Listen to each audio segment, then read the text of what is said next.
Jeffrey Lang.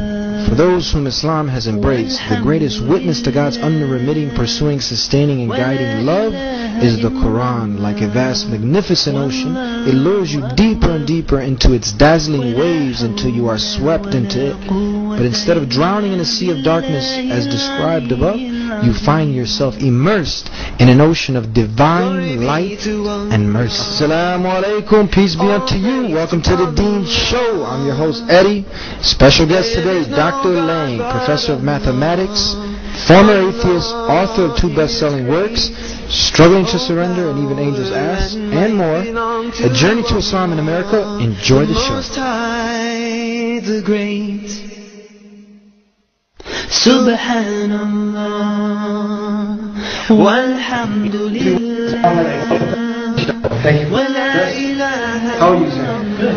All right. So, Dr. Jeffrey Lang, can you tell us a little bit about yourself, what you do, and profession? Well, I'm a professor of mathematics. Mathematics. Professor of mathematics at the University of Kansas. Doctor of Math.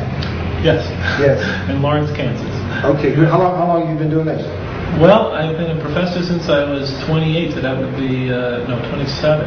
So that would be 26 years. 26 years. We brought you on the show because we're interested. We want to know your story. Why you chose this beautiful way of life of Islam. But before that, you tell us a little about your history. You were born in America, in the States? Yes. Yeah. 1954. 1954. Yes. All right, long time. Yes. Yeah. So what way of life? Not that long. Yeah, I'm not ready for the grave necessarily.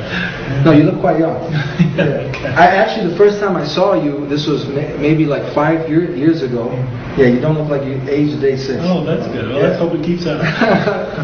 So tell us, the viewers, because you see, nowadays, Islam, there's a stigma attached to it. So now, someone as bright as yourself, who's a doctor, who is an intellectual, for someone who is afraid of Islam, who doesn't understand Islam, they want to know, why would this man choose Islam as his way of life? Oh, well, I was an atheist before becoming a Muslim. You didn't believe in God? I didn't believe in God.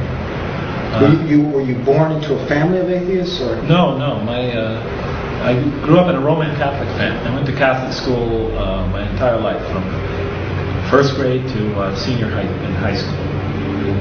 And my mother was very, very devout. My wonderful woman, wonderful believer, extremely charitable. My father, he believed very much in God and in the Catholic Church, but he had a terrible drinking problem. He was an alcoholic and he was very violent. So at an early stage of my life, living with the nightmare of my father's violence, and the target of that violence was usually my mother. And I remember praying when I was a little kid in bed, night after night, please take my father out of our lives. Stop this unending nightmare. It was that bad? It was that bad. I thought he was going to kill her. I thought I'd wake up in the morning and not find her there. Of course, I'm a young kid at the time, 8, 9, 10. As you grow older, you realize, this has happened many times. She'll survive. But, it leaves very deep scars. So when I was 16, it created in me doubts about the existence of God. Why would God, this loving God, expose my mother to lifelong torment and torture? What sin did she commit to deserve this? Why would he let the strong oppress the weak?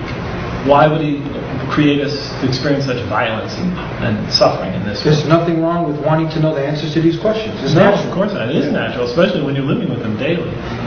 So doubts about the existence of God crept in early in my life, and they only got accentuated as I grew older. And we experienced the Vietnam War, experienced the race riots in cities like mine of the 60s, the assassinations of political leaders. It was rampant, or at least it seemed that way at that time.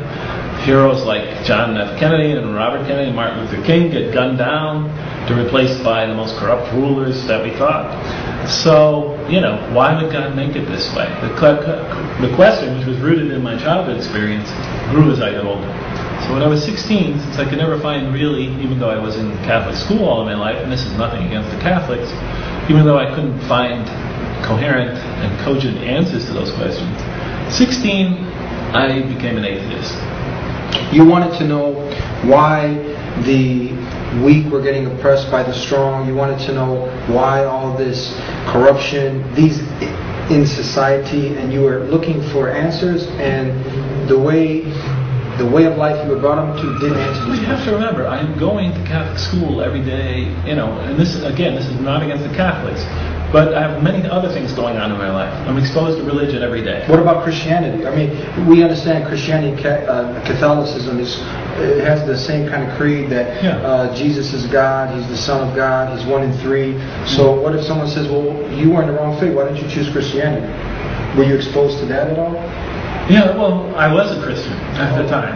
Yeah. You know, I mean, I was a Christian as I'm a Catholic. What's the main difference? Tell us for the viewers that might not know. What's the difference when you say Catholic and Christian? It's just a branch of, it's a sect of Christianity. It's a sect. So you were a Christian. Yes. It's just a sect of Christianity. Yeah, it's the largest sect. It's a large. Okay, Yes, just in the so world. all right. So I'm exposed to religion every day. It's part of my life because I go to school every day, and on weekends I go to church. So I have that going on. Meanwhile, I have these big questions looming in my life. Why would God create us here to suffer if He's supposed to be an all-loving God, as I was taught? So I have these contradictions in my life.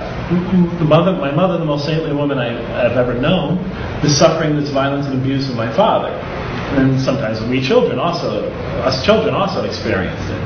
And why would God do that? Why would He let innocent people suffer at the hands of more violent criminal people? Why wouldn't a perfect God create a more perfect world?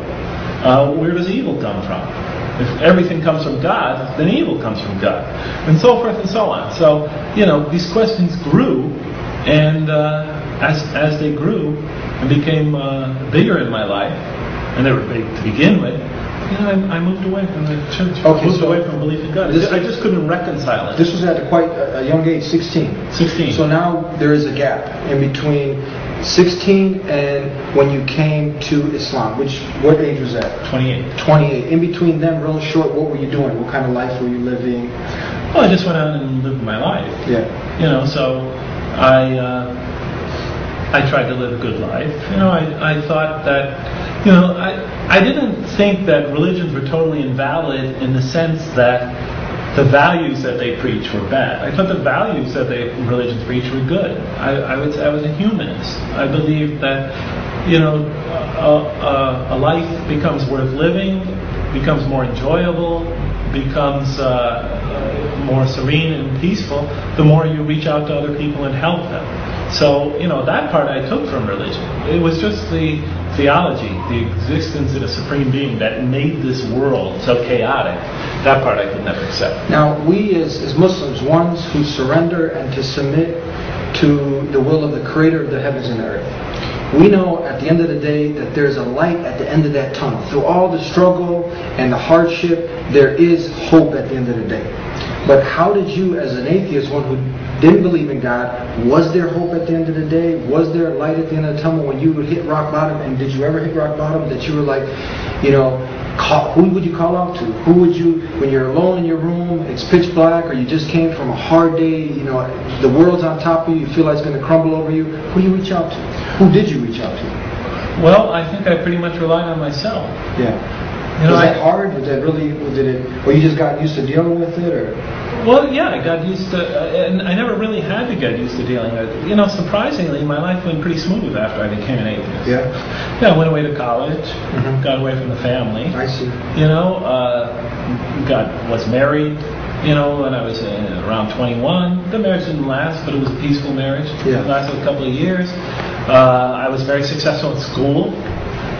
Went to graduate school. Yeah.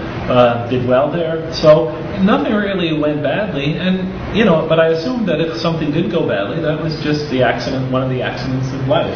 So where the shift now? If everything was going smooth, you were going to school, then how the shift? Why the shift?